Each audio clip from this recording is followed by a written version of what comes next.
Hi there. Welcome to the SoberCircle channel. Enjoy this speaker tape. My name is Russell Spatz. I'm an alcoholic.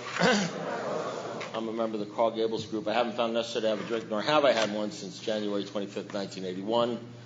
And I'm grateful for that, grateful to God. And thank you, James. And it's a privilege. It's always good for me to be at an AA meeting. It's a privilege whenever anybody asks you to share at an AA meeting. You can't hear you. Leon, let me get this closer. Well, there's technical stuff. Okay, there we go. Is that okay? Okay, so they told me, John C. told me that I'm doing the steps over the KISS group, and they told me that he fell asleep during my last step meeting because he's heard that deal before, so I'm supposed to come up with some new material. I've been sober for a while. I've been married for 32 years. Something like that. I'm not sure. My wife asked me the other day, she said, "Are we going to be together in heaven?" I said, "Sweetie, it's till death do us part." At death, I'm out of here. I signed on until death. Don't even bother looking for me, you know? I had to tell her the other day I was just kidding. I really wasn't, but I told her. So I got 4 kids and 6 grandkids. They're gorgeous. I got the pictures. Got 3,000 pictures of my grandkids to show you. So I've been doing this stuff for a long time. I think ever since I think after I was 3 years sober, I'm an attorney by trade, so I'm a paid bullshit artist, and I've been a litigator for many years. So I've been doing this sort of stuff. We all have different talents. Talking about how how God has changed my life, and ever since I was 3 years sober, I was doing this sort of deal. So it's a real privilege. I always get a great deal of pleasure and satisfaction out of sharing some of the stuff that's happened to me. I really just pray just to be helpful and transparent, and I don't really prepare much, which you probably all have realized by now, and I wouldn't want to, if I start preparing, the ego gets in the way. I start worrying about what does this sound like, what does that sound like. I don't want to run it through that filter. That's a wonderful filter to get rid of.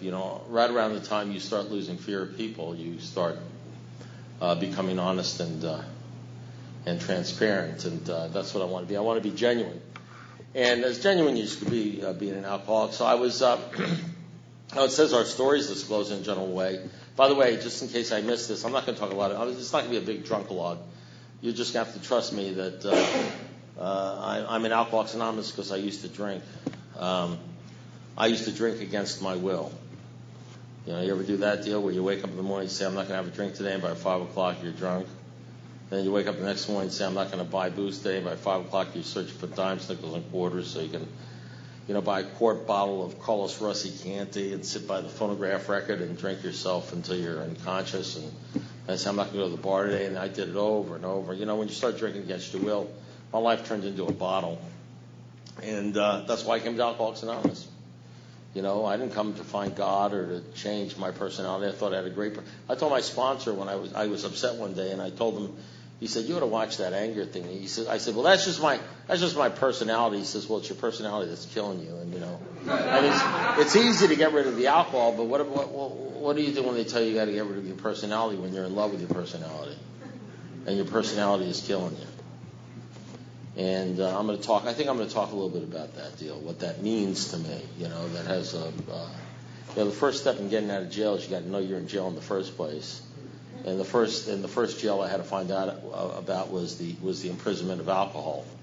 But as you all know from reading the book, the alcohol is really a symptom of the disease. I didn't even know anything about alcoholism when I was drinking. All I knew about was drunk. I didn't even know what alcoholism felt like, because every time I would feel alcoholic or alcoholism would creep upon me, I would say I need a drink, and I would get drunk, and I wouldn't feel it, because alcohol is one of those things we use in order to get rid of the alcoholism. It's just the best medicine. No woman, no car. I use women. I use cars. I use things. Believe me, I've spent more money I don't have buying things I don't need to impress people I don't like than you could possibly imagine. I mean, you use money, you use things, you use people, you use cars. use cell phones, you use TV set, you use whatever you have to use to distract you from the fact that you feel like a piece of shit. You know, that's the bottom line. It didn't matter that I had a law degree, National Science Foundation Fellow, Division Chief of State, whatever. It doesn't matter. All the accolades, whatever the hell I earn or I think I need in order to make myself okay. The fact of the matter is, deep down inside, I always thought I was a nothing. I was always trying to prove something. Always thought I was insufficient. You know, when you think you're a nothing, you're always going to be a nothing. I used to put something in my body, it turned me into an almost. When you're nothing, almost is top of the world. And that's what I used alcohol. I used alcohol in order to somehow fit in. I used to think I loved people. You know, you tell yourself a lot of lies. I used to rationalize a lot, tell myself rationalize. You tell yourself a lot of stuff that it's absolutely untrue, but you buy into it. You say things like, well, I love people. If you love people, why'd you always have to get drunk in order to be around them? You know, you say things like, I don't give a crap what other people think about me. If you don't give a crap what other people think about you, if you don't care about other people's judgment, why do you spend your entire life worrying about what other people think about you? Or how you're going to look, or what you're going to do? Why is everything run through the filter, no matter what you're thinking about? Well, what would this look like to other people? I mean, my whole life is about, you know, what am I going to look like? What are they going to think? What's going to happen to me? And all that sort of stuff. So filled with fear. But of course, you don't know that because it says men and women drink because they like the effect produced by alcohol. They're restless, irritable, discontented, sober, unless they can again experience a sense of ease and comfort, which comes at once by taking a few drinks. You know, and then they say, and of course the real problem is not alcohol. The real problem is sobriety. Because when I'm sober, then the alcoholism comes at me full force, and that's the problem. I didn't really experience alcoholism until I was 3 or 4 months sober. And then it's 3 o'clock in the morning, and you're sitting there in bed, and you can't go to sleep, and those thoughts are coming at you like an Atari game at 1,000,000 miles per hour, all bad, crappy thoughts about yourself and other people. All sorts of fears and anxieties and crap like that you can't do anything about, you know, and that's the story of the alcoholic's life. And, you know it's not alcohol because you haven't had a drink in 3 or 4 months, and it's not alcohol. It's something called alcoholism. And you can stop the drinking, but how do you stop the thinking? And and you find that you're as addicted or even more addicted to the thinking than you were to the drinking. And unfortunately, it's like Carl Menninger said in his book, Man Against Himself, published in the 30s, in the chapter on alcoholism, he says alcoholics are men and women who are out to destroy themselves. I don't think I realized the extent, well, first of all, I certainly didn't realize the seriousness of the disease until I had many years recovery, but I don't think I recognized the extent to which I held inside of me hatred, anger, and fear. You know, nobody could have the thoughts that I had about other people and about myself unless you had a tremendous amount of hatred, anger, and fear, all somehow mixed together and interrelated. And most of the hatred really towards myself. You know, and I'll talk a little bit about it in a second or two. But I was thinking about it's a wonderful thing to be sober, and to be sober for quite frankly a while, because for the first, I got it 10 or 15 years, 20 years maybe. I'm used to getting better like that. I'm an alcoholic. I get better like immediately. I'm not feeling good. I get better like that. Just give me a drink, whack, and I'm okay. And that's what that's what alcoholics are used to. What alcoholics are used to, one of the old, is that somehow, some way, I can get better like that. Even when we stop drinking, we think we can get better like that. We go up to the guy and the guru, whoever it is, we ask him questions like he'll tell us something that will get better like that.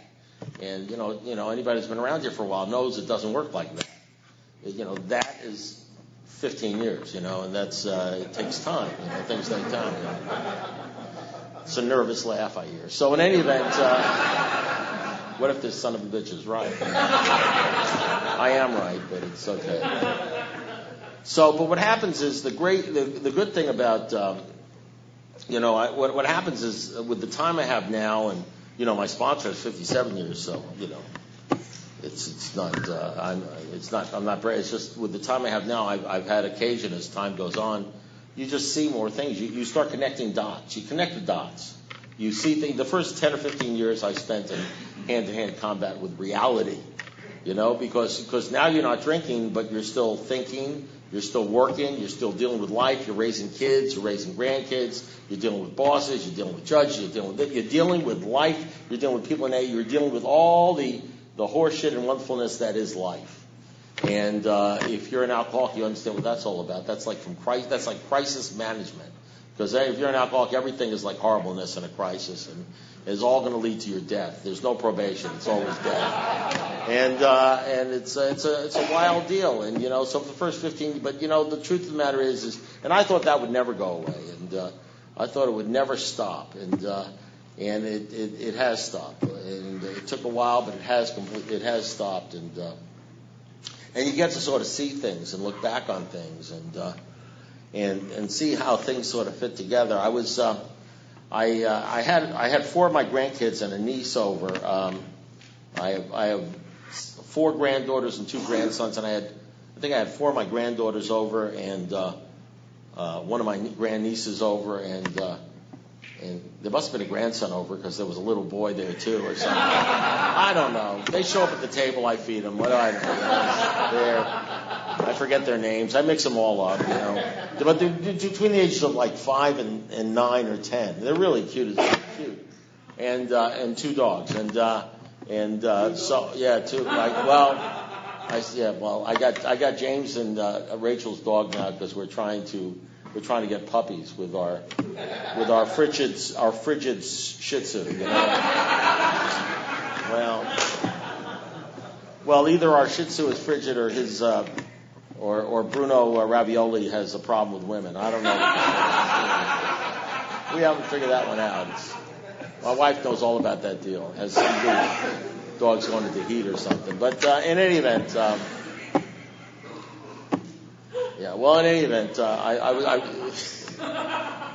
Doesn't sound too exciting, does it? When you get 33 years and you're 65 years old, the life of a 33-year sober, 65-year-old alcoholic doesn't really sound too exciting, does it? A bunch of grandkids and dogs and stuff like that. And my daughter the other day, they call me. My daughters call me.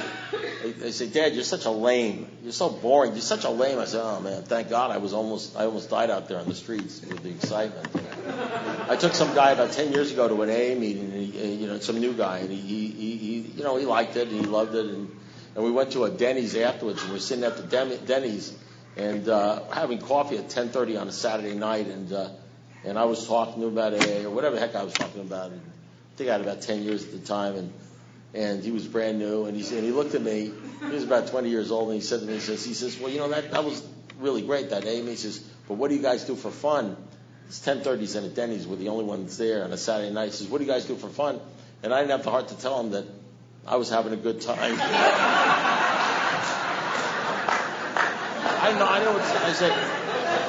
What am I going to say? I said, in AA, this is it. This is Valhalla. This is like the Playboy Mansion in AA. I was talking to a new guy at 10:30 in a Denny's drinking crummy coffee,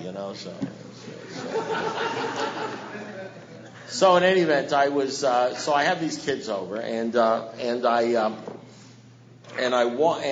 walked out of my room, around 7:30, 8 o'clock in the morning on a Saturday morning. They had slept overnight, and I guess their parents wanted to get rid of them for a while. They dropped them off at Grandpa and Grandma. So and the entire living room. It's hard to describe this. I wish I had a picture of it. They had rearranged all the furniture. A couple of sofas and chairs in the living room, and sort of put them together. And they had taken found blankets, heavy blankets, and they had draped it over the furniture. So it was, I don't know how to explain it. It was like a giant tent in the middle of the living room. They had built like a fort, and I heard giggling coming from inside the fort. And they were inside. The only problem is they had blocked off. You couldn't get around. You couldn't get from one side of the house to the other side of the house because the fort blocked off everything. And they were giving. I heard things like, "He's here! He's here!" And I started to, and I saw that, and I'm sure if I was drinking or if I was a drunk, I wouldn't have noticed that. But I started thinking. I started remembering. And look, I started remembering that when I was their age, I used to do that. I don't know how many other people used to do that. I used to build these, we used to have these, when I was a kid, we used to have like forts made out of the same shabby sort of stupid stuff as they did, Like if we were all together on a Friday night watching empty graves or something. We'd build a fort like with blankets, you know what I mean? And I lived on Long Island Sound, and if we would go down there and we'd scoop out like a cave in one of the dunes or something. We'd have like this little fort where only 2 people could fit in it, you know what I mean? And we'd have these little forts that we built, and we went in there, you know, but we would just do that for a period of time when we were young. And I started thinking about why kids do that. I did that, and they did that, and they're inside all together, huddled together. Shh, you know, he's there. And I started remembering that when I was in the fort, I remember now. I said when I was in the fort, even though it was a flimsy, stupid little fort, and I was with like one other person, I felt safe. I felt safe in the fort. You know what I mean? Inside the blanket. You know what I mean? I felt, you know, inside the blanket. On the front, when you got the blanket and the flashlight, you know what I mean? And you're inside the fort, you're safe from nuclear attack. An atom bomb can't even hurt you. You know, nobody can hurt you inside the fort. And you know, I felt better inside the fort than outside the fort. There was something about being inside the fort, separated, even by a blanket, from the rest of the world than being outside the fort. Now, there came a time when I stopped building forts. Well, I don't know what it was, 11, 12, 13. And I started thinking about that. I said, you know, there really did come a time, maybe that's just something that little kids do, that I stopped building forts, but I believe, and I absolutely believe this, that the reason I stopped building the forts, what really happened is not because all of a sudden I felt safe outside the fort, as I did inside the fort. I think I stopped building forts because I got used to feeling unsafe. I think you get used to feeling unsafe. I think if you're an alcoholic, you get used to living in fear. I think you get used to living in worry. I think you get used to living in anxiety. I think you get used to worrying about what's going to happen to you, what people are thinking about you. You know, you get used to feeling unsafe in the world, not good in the world. And you sort of develop other little things or other stuff or distractions or whatever it is in order to take your mind off the fact that you're scared. And I think that's what the big book says when it talks about how we're restless, we're irritable, we're full of this disease. But it says, this is what it says. It says this great line. It says, our alcoholic life seems the only normal one. And I think for people like me, what happens is that you really do walk around with a corrosive thread of fear inside of you. Incredible fear. Fear of people, fear of their judgments, fear of what they'll think about you. I think you walk around with a tremendous amount of hatred and anger towards yourself and towards other people. You know, I couldn't have the bad thoughts about myself and other people, and the kind of the way I took things personally, the way I would it would be easy. It was easy and almost automatic for me to draw out a resentment or a blame or feel sorry for myself. I couldn't have had that unless I was filled with anger and resentment and fear. And I think what happens is you get so used to, even as a young age, even at 6 years old on, you get so used to living with all that fear and resentment and anger and whatever it is, that it just feels normal and natural to you. You've never lived. That's why in the book it says we're going to know a new freedom and a new happiness. It doesn't say we're going to be happy again or we're going to be free like we always. It says we're going to know a new freedom and we're going to know a new happiness. We're going to know peace. That's what it says. When we sincerely took this position, all sorts of remarkable things happen. We lose God. He says our Heavenly Father, being all powerful, give us everything we need if we stay close to Him and perform His works well. He says we'll lose a concern of our little plans and designs and have more concerns for other people and how we can help them.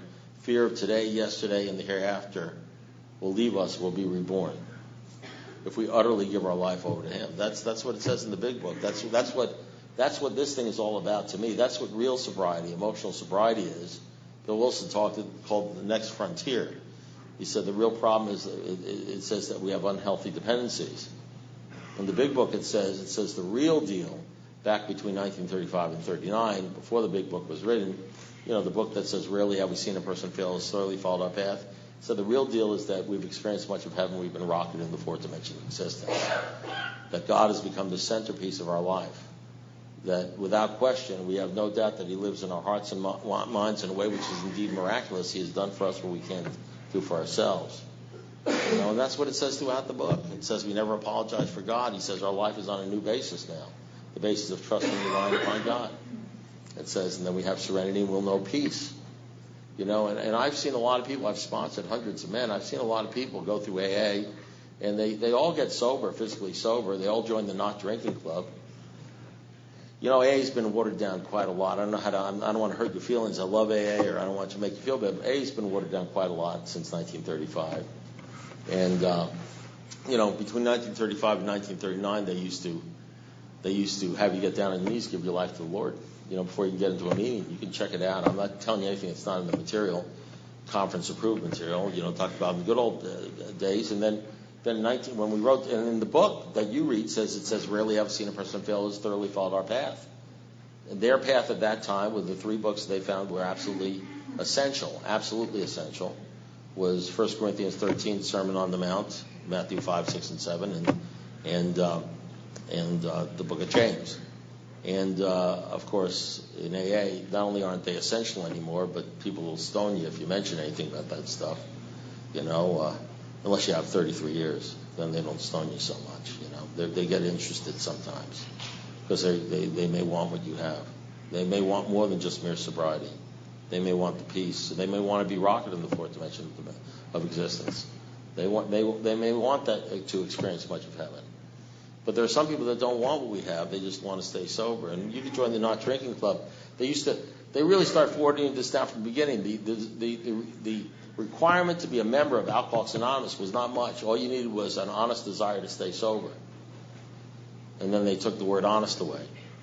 They took because that would be the way that's sort of like they took the word honest away because they wanted to allow you to come in. It didn't even matter. Just come on. And now, now we don't have you get down on your knees anymore. Now they hand up, at least because adopting humility, what they found out with alcoholics is the essential ingredient of recovery was humility. Because if you're anything like me, for many reasons, you're an arrogant, know-it-all son of a bitch. And you're stubborn, and your chief characteristic is defiance. That's just the nature of the disease. It just goes with the disease. It's like chicken pox. You got, chicken pox, mumps. If you're an alcoholic, you're just an arrogant, self-centered, selfish, know-it-all, stubborn son of a bitch. That's just the disease of alcoholism, and that's not me. Just read the big book. It says selfishness, self-centeredness, driven by 100 forms of fear, self-delusion, self-seeking. We step in the toes of others. They retaliate. Where self will run riot, though we usually don't think so. Above everything, we must get rid of selfishness. We must, or it kills us. God makes that possible. This is all basic AA stuff.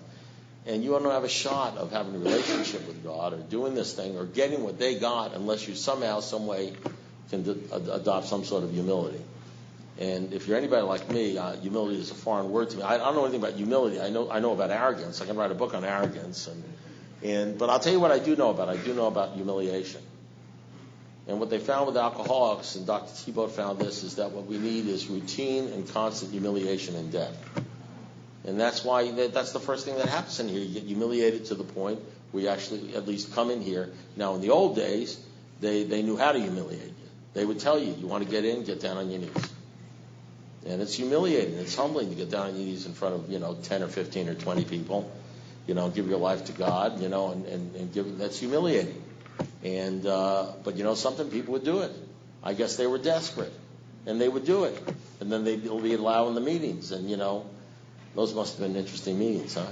When you have to do that, that's a real deal breaker. That's a real filter, don't you think? You don't even have to worry about the 6 steps separating the men from the boys. You separate them out right there. You separate out the bullshit from the non-bullshit. You separate out the ones that have an honest desire to stop drinking from the guys that say, well, what the hell, it's Saturday night and the judge wants me to be here, so maybe it'll make the wife happy. You separate that stuff out right away, so you get a more serious, intense crowd. But nowadays we become nicer, you know what I mean? in the idea and the guise of sort of like helping the alcoholic, we've sort of like loosened up the program.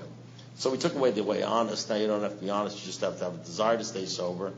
And we don't have you get down on your knees anymore. So we adopted this little custom in AA where we hold up a white chip. Yeah, that's the way I did it. And that shows a little humility because you got to go from the back of the room to the front of the room, and you got to actually pick up a chip and sort of in front of people. It's sort of like a little bit humiliating. And that's what it says in the 12 and 12 is the way we get a new perspective by 100 forms of humiliation, the final crushing of our self-sufficiency. Because unless we're humiliated, unless we're crushed, we'll just keep on doing what we're doing until our sponsor will go screw yourself, or I'm going to get another sponsor, or just chuckle at life, and think we're getting away with something. So humiliation and crushing and all that stuff is absolutely necessary, as part and parcel of the program, the 6 and 7 steps. So, but even in AA, if you look at the fellowship, Well People's Anonymous here, if you look at the fellowship, even in Alcoholics Anonymous, the fellowship many times, and I love the fellowship, but many times it works actually against the actual program. I mean, you know what the program says? It says, rarely have we seen a person fail who has thoroughly followed our path. Am I making this stuff up? Isn't that what it says? Have you guys ever heard this thing? Rarely have we seen a person fail who has thoroughly followed our path. Operative word there is thoroughly. Listen, rarely have we seen a person fail who has thoroughly followed our path. Isn't that the program? Isn't that in the big book? Whatever their path was, you do what we did, you'll get what we got, right? And what does Well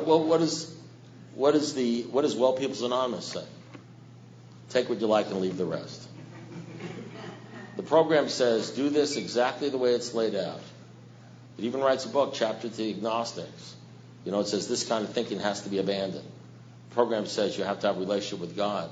This kind of thinking has to be abandoned. Rarely have I seen a person fail who's thoroughly followed our path. And, burn the idea into every person's mind that he can do anything as long as he trusts God and clean house. That's what the program says. The fellowship says, the fellowship is made up, we always cater to the lowest common denominator, the one who wants to do it the least. The fellowship says, take what you like and leave the rest. You don't like God, throw it away. You don't like the 4 step, forget about it. You don't like this, the hell with it, right? That's what the program says. We'll even have atheist meetings here. It's sort of like encourage atheism, you know what I mean? The program says that's crazy. The fellowship says go ahead and do it. Well, because most alcoholics are codependent. They worry so much about what other people think about them. You understand what other people, the last thing we want is somebody storming out of here saying, I hate that group. Because we can't handle the fact that somebody might not like us. So we'd rather see them die instead of giving them the truth. We don't care if they die as long as they like us as they're dying. So I said, well, that's the nature of alcoholism. The nature of alcoholism is sit around and suck your thumb and worry about yourself and what other people think about you. It's so self-centered. It's like that line from Beaches, enough about me, what about you? What do you think about me? That kind of thing. And I asked my sponsor, one of my sponsors once, Joe Snyder, I said, you ever get resentment? He says, get them, I give them. I said, man, I was amazed. I had about 10 years. I was amazed. How do you do that? I still could not stand the fact that somebody might walk out on a meeting or might not like me or something. I couldn't, if I knew you didn't like, 3 o'clock in the morning, I'd call you up and say, do you have a problem with me? Did I do, I couldn't handle the fact that, one person may not like what's going on and that kind of stuff. That's part and parcel of the nature of this disease. Unless and until an alcoholic accepts his alcoholism and all its consequences, his sobriety will be precarious. Of true happiness, he'll find none at all. And one of the consequences of being an alcoholic is this incredibly self-centered concern about how you look to other people instead of how you look to God. Until you're less of a concern about personal integrity, more of a concern as to whether people like you. That's why most alcoholics are whores. We'll sell our integrity down the drain for anything. We'll sell our integrity down the drain for money. We'll sell our integrity down the drain for... I'm not talking about you guys. I don't want you to get nervous. I can always tell when I'm with more of an upper strata of alcoholics. I'm talking about the guys in my home group, you know what I mean? Paul Gable's group, But that's why we do that. That's why we do the things we do. Hurt the people we hurt and sink to the lowest common denominator. We'll do anything. If you're an alcoholic, you're a please love me alcoholic. I'll do anything to prostitute myself alcoholic, I'll be anything you want me to be. I'll be a racist, I'll be a sexist. I'll be anything you want to do. I'll laugh at your stupid jokes. I'll do anything. Just tell me that you love me, alcoholic. That's part and parcel of the disease. That's why we drink. That's the causes and conditions. That's why after you put the plug in the jug, you're still a banana. You're still crazy. So that's why you, in the shower when you're lathering up and you hear that voice, you're a piece of shit, you ought to be dead, you don't deserve to live. That's where the voices come from. That's why you tell yourself you don't deserve to live. That's why you hate yourself. I was told one of the great things I remember, in the Bible, one of the great lines in the Bible is, the carpenter said, he said, you'll know my deal because you'll know them because they love the brothers. Because people that are into this thing love other people. That's when things started turning around for me. You hear people say I couldn't love people until I loved myself. I didn't love myself for a long, long time. I didn't have any feelings of self-worth to myself. I had to love other people first. I had to learn to love other people by sponsoring people, by dealing with people, by talking to alcoholics, by working with alcoholics who, believe it or not, at times can be very unlovable. They can be very unlovable. And the more I learned to love other people and care about other people, then one day I woke up and I felt good about myself. And of course, working these steps and doing all that sort of stuff. So that's what happened. I start, you find out that you've got, after you stop drinking, I sponsored a guy. I tell this story because it's so true. Somewhere along the line, I think every alcoholic who's working this thing, whether you have 3 months, 6 months, or 9 months, whenever it happens, you come to the conclusion that you're crazy. You really do. You start, there's that initial wonderfulness of getting rid of the alcohol and not having the drink and not having the compulsion and being free of that, and you feel good for a while until the craziness starts happening, until your mind starts ganging up on you, and you realize that you really. I had a guy. I tell this great story. A guy named Tommy. It's a true story, and he was when I was in the state's attorney's office. I was division chief. He was a co-division chief with me, and we were good friends, and we were drinking buddies. And I happened to come into AA 3 years before he did, and he called me up one day. And this was a guy who was an Ivy League guy. He was a government prosecutor, very sharp guy. You know what I mean? And when he called me up, he was an attorney. He was sleeping on a friend's probation officer's floor. He had one pair of pants left, one shirt left, and his hair was down to his shoulders, and he hadn't shaved in like a week, and he had a shotgun in his mouth. And he called me up because he was supposed to be in court, and he couldn't make it. And I called up the judge and worked that thing out for him because he had been drinking and drugging for who knows how long. And I went down and I picked him up and I took him to his first AA meeting. And Tommy's one of these guys. He was a couple years older than me. He was one of these guys that he took to this thing like a duck takes to water. He was like one of these guys. I think I was like that. He went into this thing and it was like as soon as he hit the room, he was home. He was like, bam. It was like instant coffee. Bam. Just add water. It was over. Tommy, that was it. Tommy came in here on day 1, day 2, he had cut his hair. He looked like the old Tommy. You know what I mean? He was feeling great. He was excited to be here. He was down so low. He was desperate. Tommy would have gotten on his knees. He would have done whatever you had to do, And the bottom line, he picked up the white chip. He came in here. He was doing great. And then a month went by and 2 months went by. And he called me up. I think he was driving around or something like that in Tampa or something. And the craziness came upon him. You know what I mean? The thinking stuff, He started thinking about things, Probably had a fear crop up or something. Had the thoughts that then, the committee. What is that? The committee, the 10,000 thoughts, bad thoughts about yourself and other people coming at, what am I going to do about this? What's going to happen about that? All that sort of stuff. And he called me up because he was worried. He thought he might have to leave AA, and AA was the only thing that ever worked for him. And he said to me, he said, Russell, I got a problem. I said, what is it, Tommy? He says, I'm worried. I said, what's the problem, Tommy? He says, I think I might have to leave AA. I said, really? He says, yeah. He says, I don't think I'm an alcoholic.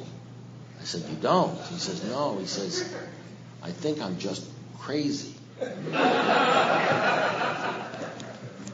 I said, Tommy, listen. He said, what? I said, you could be both.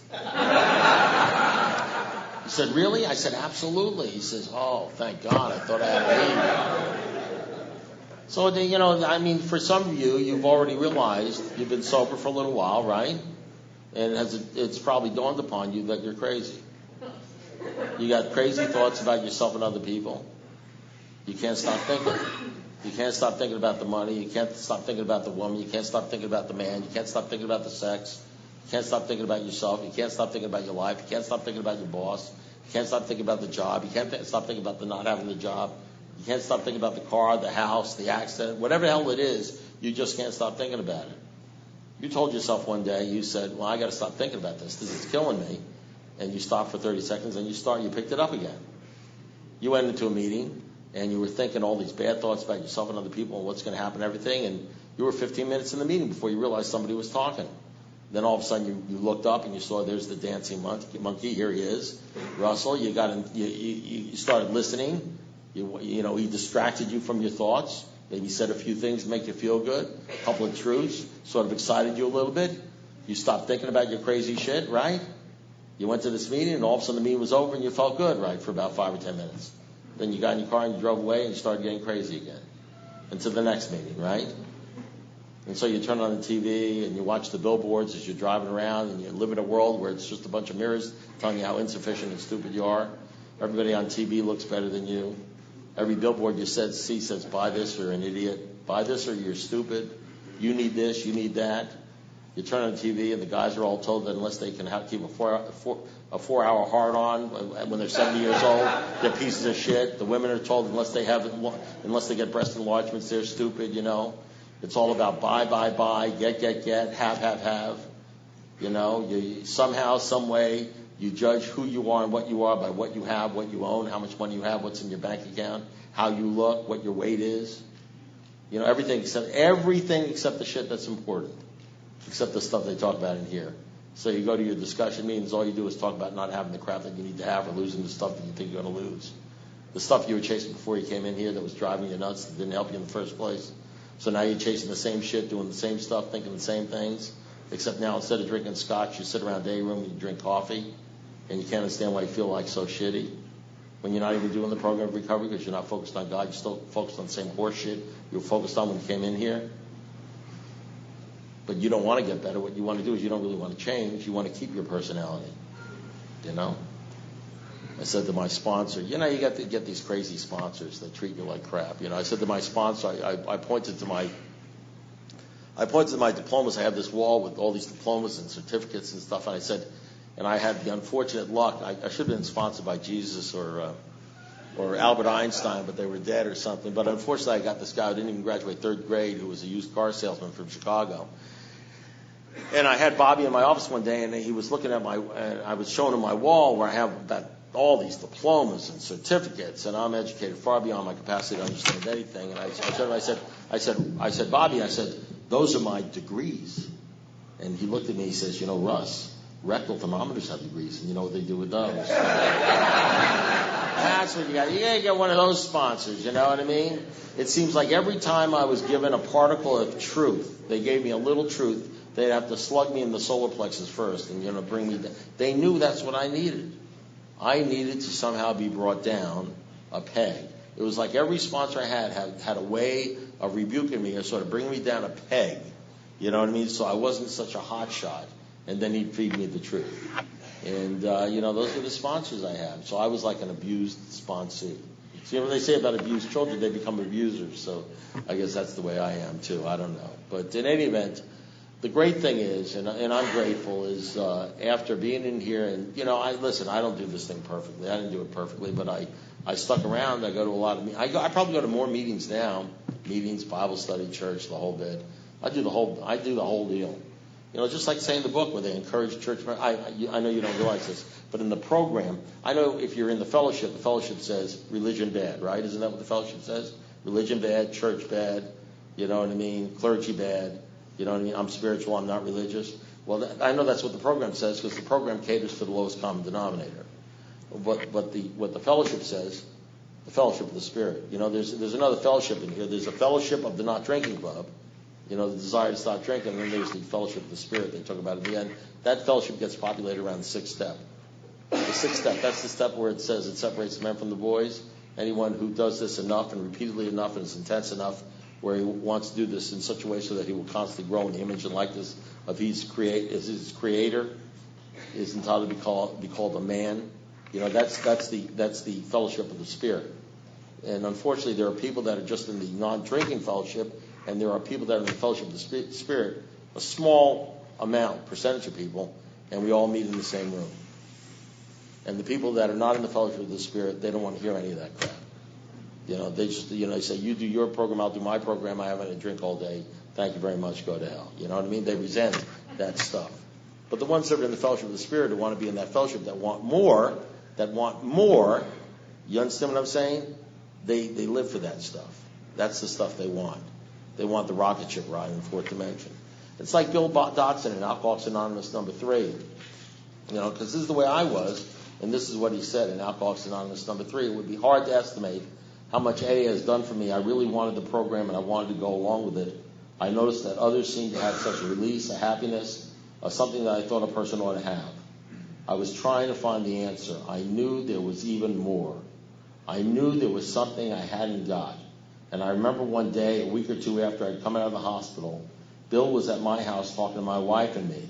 We were eating lunch, and I was listening and trying to find out why they had this release that they seemed to have. Bill looked across at my wife and said to her, Henrietta, the Lord has been so wonderful to me, curing me of this terrible disease, that I just want to keep talking about it and telling other people.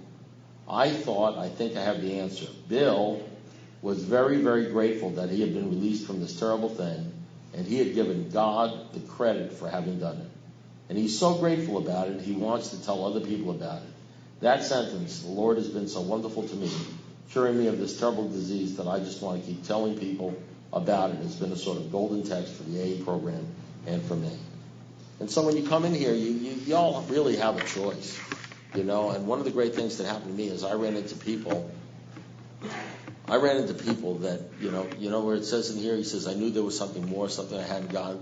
I ran into people who were just physically sober, and I ran into people who had that other deal going on. You know what I mean? Had that rocket ship ride in the fourth dimension. They were transparent, they were authentic, they were genuine, and these were the guys. They never seemed to complain. They always seemed to be in a good mood.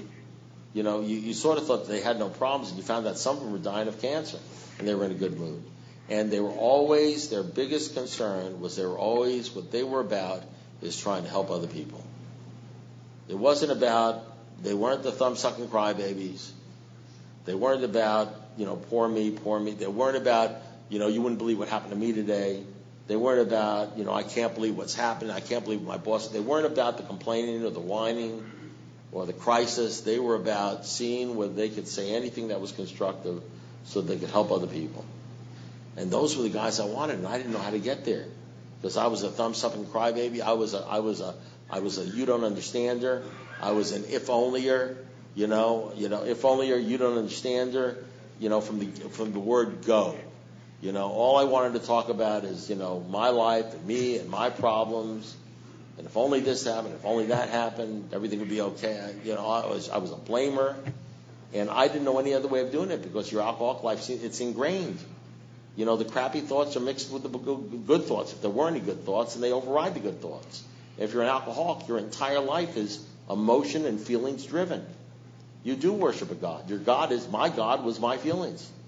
My God was my feelings. There was nothing in this world more important than my feelings. All I thought about is how I felt. Let me tell you how an alcoholic thinks versus a non-alcoholic. Not that I know what an alcoholic is. This is an alcoholic. You see, my wife says, with the baby, she says, we're out of milk. Now, I don't know what a non-alcoholic thinks. I know how an alcoholic thinks. A non-alcoholic might think, well, I got to get milk. He probably goes down to the store and he gets milk. Now, you say to me, we're out of milk, and this is what I think. Why do I always have to get the flicking milk? Now, I may end up getting the milk, or I may not end up getting milk, because why let the bitch get the milk? You know what I mean? I go out and I work all day, I struggle all day. This is a bunch of bullshit. I start weighing the fairness versus the unfairness. And maybe I start a fight with my wife. I say, something? I've been working all day. Why don't you get the frickin' milk? You know what I mean? Maybe I end up in divorce over the milk and it's not over the milk. It's what it is? It's the principle of the thing. For damn sake, it's the principle. Why am I always getting the milk? You know what I mean? Why did I get a divorce in my life? Because she didn't understand me. You know what I mean? Well, if you go to the bars, and you sit down in the bars, and you tell your buddies at the bars, you know what they say? They say you're absolutely right. They understand. They understand because they understand that nobody understands. Why should you get the frickin' milk? Why are you always getting the milk? You know what I mean? Sure, you're laughing, Mike. You don't know what it's like. Yeah, it's funny. You got to understand something. When you have that sort of thought, and it comes naturally, and you naturally always think about getting the frickin' milk, and why do you always have to get the frickin' milk, and why is it always your job to get the milk, and divorces happen, and terrible things happen, and yelling and screaming happens, and big arguments that lead nowhere happen over the frickin' milk because you're thinking about yourself and why you're always doing it, and the fundamental unfairness, and you're always weighing what's fair and what's not fair, and always seems to be unfair when you have to do anything to go out of your way because yourself and all you care about yourself. When that's your life, and that affects every single thought in your life on every level, whether it be work or anything like that, you don't even realize you're crazy. Because that's just when she says we're out of milk, and you say, why am I always getting the frickin' milk? You don't think I'm crazy. You just think, why do I always have to get the frickin' milk? That's the way alcoholics think. That's what they drink over. Their thoughts, their feelings. And somehow, even though we're brilliant, you know what our brilliance does? It allows us to justify walking out on the wife and yelling and screaming and do all that stuff with some sort of weird sort of logic, which seems absolutely perfectly sound. And then we go tell our other alky friends about it, and of course they nod their heads and say, you're right, and she's a bitch. Get rid of her. You know what I mean? Or, whatever it is, whenever the girls do that, it's the same thing. You know what I mean? And that's alcoholism. And we come in here and we think getting rid of the drink is going to do it. And all we think getting rid of the drink is a good thing. And then you get to deal with the real bullshit, which most people don't want to deal with because somehow, we feel more comfortable thinking that way than thinking the other way. Then without the emotionality, says, okay, honey, I'll go get the milk. Listen, how many years did I, listen, you know why I'm married 32 years? Because I let me tell you something. I know how to say, you're right. My sponsor said, hey, listen, you can be right or you can be happy. What do you want? I said, I want both. He says, you can't have both. Because if you got to be right, then you always got to have the last word. You always got to you can be right, you can be happy. After several years, I decided I'd just soon be happy. So, my wife tells me, she starts arguing. I say, hey, listen, you're right. I plead guilty to anything. Even if I'm not guilty, I'll plead no contest. I say, let's go straight to the sentencing. What's the fine? A blouse? We'll go to the movies. It's always something I can afford anyway. I just can't handle the trial. I can't handle the trial. She wants to have a trial. I says, no trial is necessary. I'm guilty. You're the worst husband in the world. Correct. You never take out the garbage. You're absolutely right. I never do. But when you're an alcoholic, you want to fight because of the injustice of the whole thing, right? That's why you can't stay married for 30 years. You get divorced every 2 weeks or something because they don't understand you, Stuff like that. It's a serious disease, you know what I mean? So God bless you. It's 9 o'clock. Let's get out. Thanks for listening. Please support the channel by liking and subscribing.